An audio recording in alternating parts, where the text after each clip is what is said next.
Students, हम जानते हैं कि अगर हमारे पास ये एक रेडियो एक्टिव सोर्स है, इस रेडियो एक्टिव सोर्स से तीन तरह की रेडिएशन सबमिट होती हैं: अल्फ़ा, बीटा और गैमा रेडिएशंस। आज हम बीटा पार्टिकल्स के रेफरेंस से बात करना चाहते हैं, यानी बीटा पार्टिकल्स की एनर्जी मालूम करना चाहते हैं। और ये बीटा पार्टिकल जो हैं ये दो टाइप्स के हैं, बीटा नेगेटिव और beta positive. Beta negative electrons हैं जिनको नेगाट्रॉन भी कह दिया जाता है, और बीटा पॉजिटिव पॉजिट्रॉन्स हैं। इन बीटा पार्टिकल्स की एनर्जी हम मालूम करना चाहते हैं, और ये जिस प्रोसेस से हम इन बीटा पार्टिकल की एनर्जी मालूम करते हैं उसे मैग्नेटिक मैस स्पेक्ट्रोमीट्री का नाम दिया जाता है, या मैग्नेटिक मैस स्पेक्ट्रोस्कोपी कहा जाता है। और जिस डिवाइस से ऐसा किया जाएगा उसे मैग्नेटिक मैस स्पेक्ट्रोमीटर या मैग्नेटिक मैस स्पेक्ट्रोग्राफ कह दिया जाएगा। लेकिन ख्याल रहे कि जिस वक्त हम एक स्पेक्ट्रोमीटर की बात करते हैं और स्पेक्ट्रोग्राफ की बात करते हैं, इनमें फ़र्क है। स्पेक्ट्रोमीटर में जो आउटपुट हमें मिलती है वो एक इलेक्ट्रिक करंट की शक्ल में होती है, और उस करंट को फर्दर चेंज किया जाता है साउंड के अंदर इफ़ डिज़ायर्ड, लेकिन आउटपुट हमें इलेक्ट्रिक करंट की शक्ल में मिलेगी। लेकिन स्पेक्ट्रोग्राफ में output record actually appears on a photographic plate और फोटोग्राफिक फिल्म। यहाँ पर हमें जो आउटपुट मिलेगी वो एक लाइन या ग्राफ की शक्ल में होगी।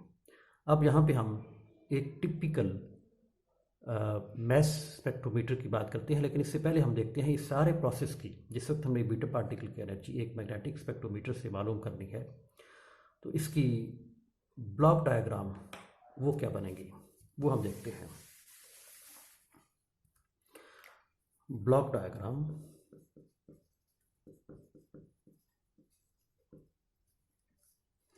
ये हमारे पास सैंपल है, रेडिएटेड सैंपल। इससे हमें मिलेंगी रेडिएशंस,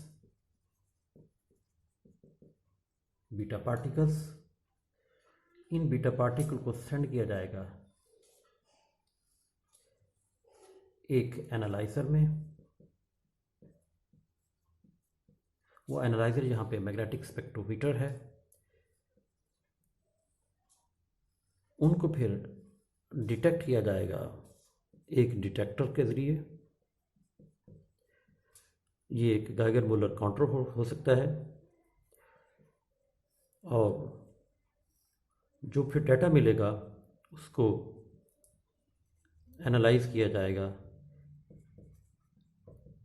इसमें हो सकता है कि साथ कंप्यूटर लिंक्ड है। तो ये एक ब्लॉक डायग्राम है इस सारे प्रोसेस की। सैंपल बीटा पार्टिकल्स इस सैंपल से मिलेंगे, उनको हम एक मैग्नेटिक स्पेक्ट्रोमीटर के अंदर भेजेंगे, और वहाँ से बीटा पार्टिकल्स को डिफ्लेक्ट किया जाएगा। एक डिटेक्टर उनको डिटेक्ट करेगा, और फिर डाटा जो है उसको एनालाइज किया जाएगा। और एक टिपिकल मैस स्पेक्ट्रोमीटर, उसकी डायग्राम हमारे पास इस वे से है। ये हमारे पास एक चैम्बर है, इवैक्यूएटेड चैम्बर, जिसके अंदर वैक्यूम क्रिएट कर दिया गया है, और यहाँ पर हमारे पास वो रेडियो एक्टिव सोर्स है। ये लेड शील्डिंग है फॉर सेफ्टी पर्पस। ये इवैक्यूएटेड चैम्बर है, और वैक्यूम क्रिएट करने के लिए यहाँ पे वैक्यूम पंप है।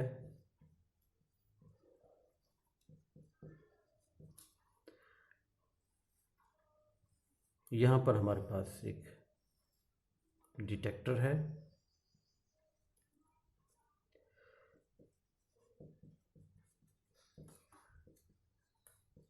ये हमारे पास रेडियो एक्टिव सोर्स है,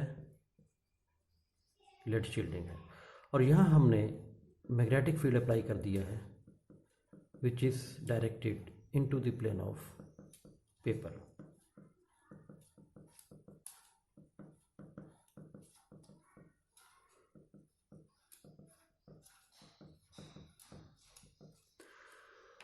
यहाँ से बीटा पार्टिकल सबमिट होते हैं और ये बीटा पार्टिकल इस पाथ पे चलते हुए डिटेक्टर के अंदर आते हैं। एक beta particles with certain energy उनका पाथ ये था, दूसरे बीटा पार्टिकल उनकी एनर्जी इनसे मुख्तलिफ थी, उनका ये पाथ है और यहाँ वो डिटेक्टर में आएंगे। जबकि याद रहे कि बी हमने अप्लाई किया है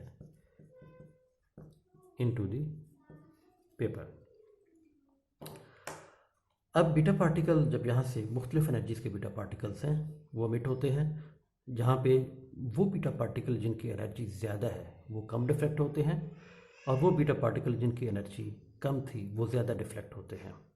लेकिन हम ये चाहते हैं कि तमाम के तमाम बीटा पार्टिकल हमें डिटेक्टर के अंदर मिलें, उसके लिए हमें बी को चेंज करना पड़ेगा। और इस पर कोई शक नहीं कि बीटा पार्टिकल जो डिफरेंट एनर्जीज़ के साथ एमिट हो रहे हैं, सपोज हमारे पास ये डिटेक्टर सोर्स है, तो इससे जो बीटा पार्टिकल आ रहे हैं ये सारे बीटा पार्टिकल इनकी एनर्जी की मुख्तलिफ वैल्यूज़ हैं, उन सब को एक ही डिटेक्टर के अंदर हासिल करने के लिए हमें बी को चेंज करना होगा। और जिस पाथ पे ये डिफ्लेक्ट हुए हैं उसका रेडियस जो है वो आर है।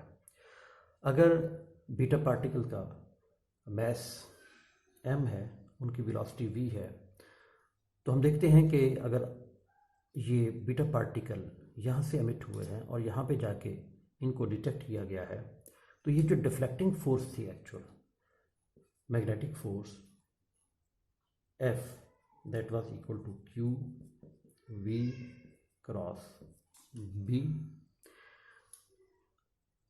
हम कह सकते हैं इसकी magnitude F is equal to E V B है। ये डिफ्लेक्टिंग फोर्स है, इसने एक सेमी सर्कुलर पाथ के अंदर इन बीटा पार्टिकल को डिफ्लेक्ट किया है।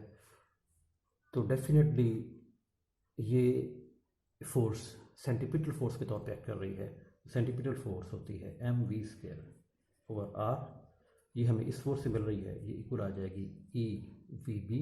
यहाँ से एम इंटू वी जो मोमेंटम बनता है वो आ जाएगा बी ई इंटू आर। तो हम लिख सकते हैं momentum is equal to M V which is equal to B E R. इसको हम इक्वेशन 1 कह देंगे। अब हम total energy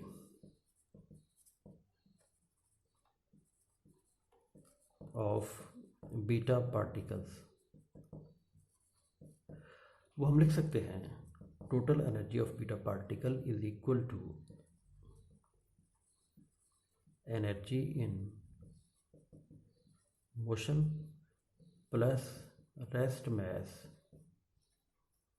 energy of beta particle. अगर इसको सामने रखा जाए तो हमारे पास total energy E square will be equal to P square C square plus M not square C 4 आ जाएगा। P momentum of beta particle, C velocity of light, M not rest mass of beta particle, C again velocity of light. और इसी relationship में अगर ये P की value B E R लेके put की जाए तो हमारे पास रिलेशनशिप फिर यूँ आएगा,